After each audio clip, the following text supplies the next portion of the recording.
Lakini Mungu anaruhusu kwa sababu ili huyu mtu awe mwalimu mzuri.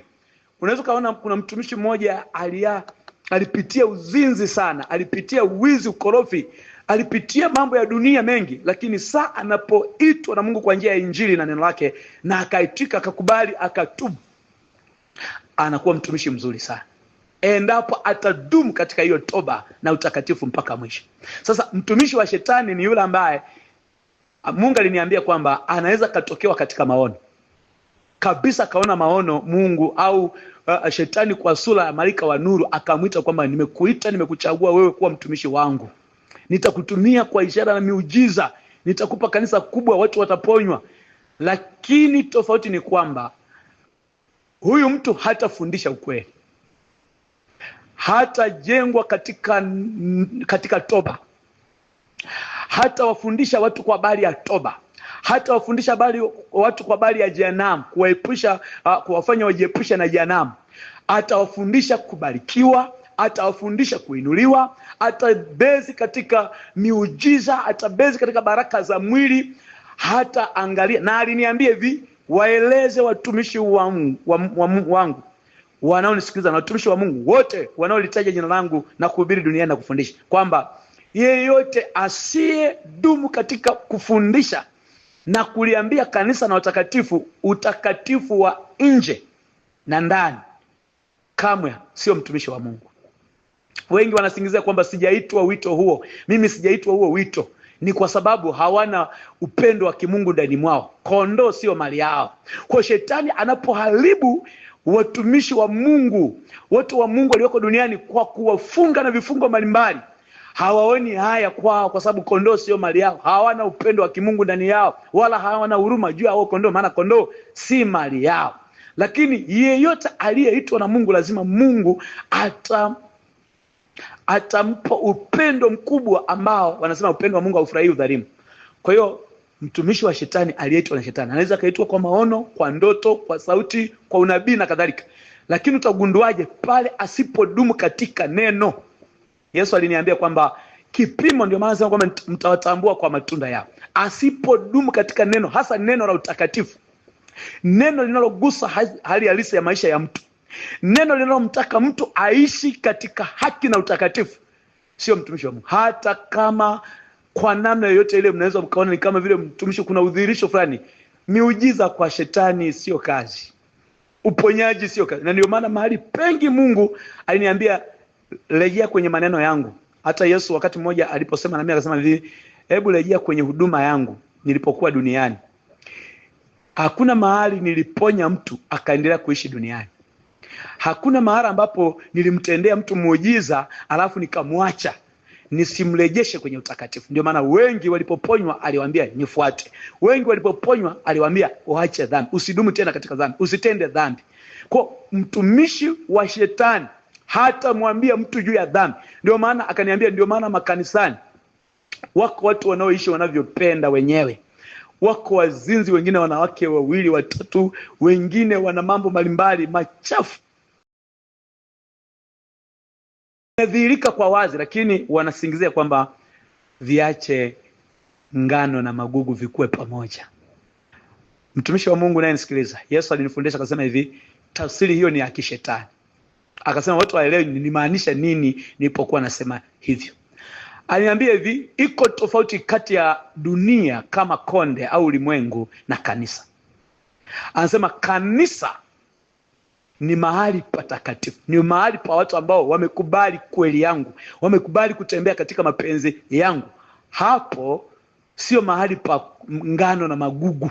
Akasema chochote kitakachodhihirika ambacho ni kinyume cha mapenzi yangu na neno langu kanisani, lazima watu wa Mungu waonywe, na wale wasiodumu katika kweli na utakatifu, hao hawawezi kudumu kanisani. Sasa akaniambia hivi, aliniambia hivi, iko tofauti kati ya dunia kama konde au ulimwengu na kanisa. Anasema kanisa ni mahali patakatifu, ni mahali pa watu ambao wamekubali kweli yangu, wamekubali kutembea katika mapenzi yangu. Hapo sio mahali pa ngano na magugu. Akasema chochote kitakachodhihirika ambacho ni kinyume cha mapenzi yangu na neno langu kanisani, lazima watu wa Mungu waonywe, na wale wasiodumu katika kweli na utakatifu, hao hawawezi kudumu kanisani.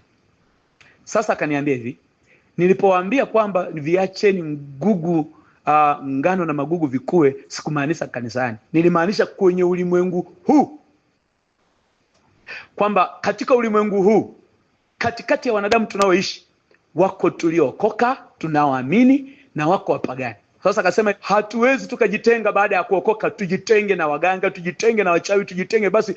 Wengine wako majumbani mwetu, wengine ni ndugu na jamaa katika mwili, wengine tunafanya kazi nao, wengine tuko katika jamii moja. Hatuwezi tukawakimbia wala kukwepa nao, kujitenga nao.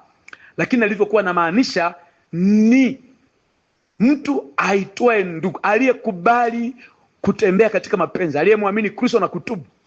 Huyo anasema kwake kusitajwe uzinzi, wala ibada ya sanamu, wala uchawi, wala falaka, wala uzushi, wala masenge. Chochote kilicho kiovu kisitajwe. Na ndio maana tunakaa kanisani, tunaendelea kumwabudu Mungu kwa lengo la kufundishana na na kutimiza neno la Mungu katika utakatifu. Anasema kwamba jitakaseni, jiosheni.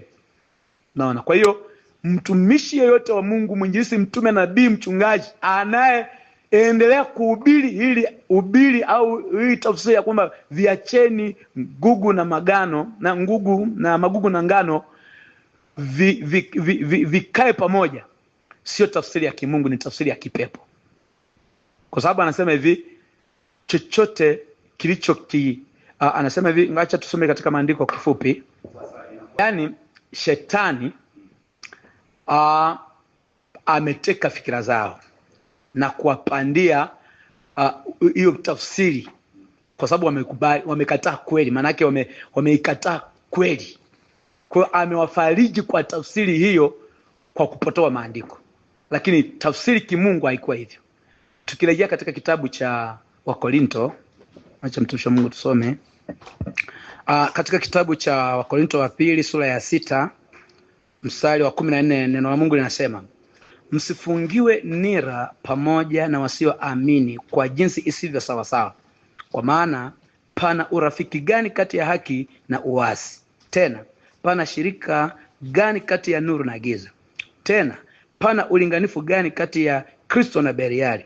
Au yeye aaminie ana sehemu gani pamoja na yeye asiyeamini? Tena pana mapatano gani kati ya hekalu la Mungu na sanamu? Kwa maana sisi tu hekalu la Mungu aliye hai, kama Mungu alivyosema ya kwamba nitakaa ndani yao na kati yao nitatembea, nami nitakuwa Mungu wao, nao watakuwa watu wangu. Kwa hiyo tokeni kati yao, mkatengwe nao, asema Bwana, msiguse kitu kilicho kichafu, nami nitawakaribisha. Nitakuwa baba kwenu, nanyi mtakuwa kwangu wanangu wa kiume na wa kike. Kwa mujibu wa neno hili, mpenzi msikilizaji na mtazamaji, Mungu ana maana ya kanisa ni kanisa linajitenga, na dunia ni dunia inajitenga. Dunia kwa maana gani? Dunia kwa maana ya kwamba machafuko yote na dhambi haiwezi kukaa kanisani. Kama kanisani patakuwa na wazinzi waliojulikana, patakuwa na makahaba, patakuwa na uwezi, vibaka, patakuwa na majambo, patakuwa na tabia zote za uchafu za kidunia, haliwi tena ni kanisa. Na huko mbele Mungu akinijalia, kuna namna ambavyo Yesu alinifundisha namna ya kutunza uwepo na nguvu ya Mungu katika madhabahu. Utaelewa kwamba ni vitu gani vinaweza vikamuondoa Mungu katika madhabahu, na ni namna gani au vitu gani vinaweza vikamfanya Mungu akae katika madhabahu.